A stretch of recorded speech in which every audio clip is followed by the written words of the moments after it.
Hello friends, আজকের ভিডিওটা আম related. স্বাদ, পুষ্টি ও গন্ধে অতুলনীয় জনপ্রিয় একটি ফল আম। এপ্রিল মাস থেকেই কাঁচা আম পাওয়া যায়, তবে পাকা আম আসতে শুরু করে মে মাস থেকে। জুলাই বা আগস্ট মাস পর্যন্ত আম পাওয়া যায়।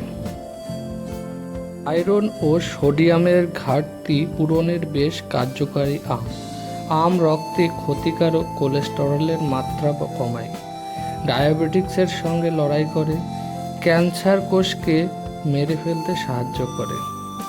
আমে রয়েছে উচ্চ পরিমাণ প্রোটিন, যা জীবাণু থেকে দেহকে সুরক্ষা দেয়।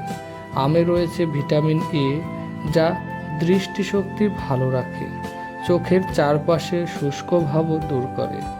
পাকা আমে কাঁচা আমের তুলনায় শর্করার পরিমাণ বেশি থাকে। কাঁচা আম দেহের শক্তি বাড়াতে সাহায্য করে। লিভারের সমস্যায় কাঁচা আম খাওয়া উপকারী। অন্ত্রের ব্যাকটেরিয়াকে পরিষ্কার করে, দেহে নতুন রক্ত তৈরিতে সাহায্য করে। খনিজ পদার্থ ও আয়রনের ভালো উৎস আম। প্রচুর পরিমাণে আয়রন ও সোডিয়াম বিদ্যমান। এছাড়া খনিজ লবণ, vitamin B, E, selenium, enzyme, malic acid, citric acid, tartaric acid বিদ্যমান আছে। এজন্য আমকে বলা হয় ফলের রাজা।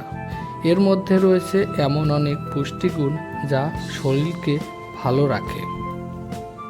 খসখসে চামড়া, চুল পড়া, চোখের নানা রোগ, হজমের সমস্যা দূর করতে আম কার্যকরী ভূমিকা রাখে।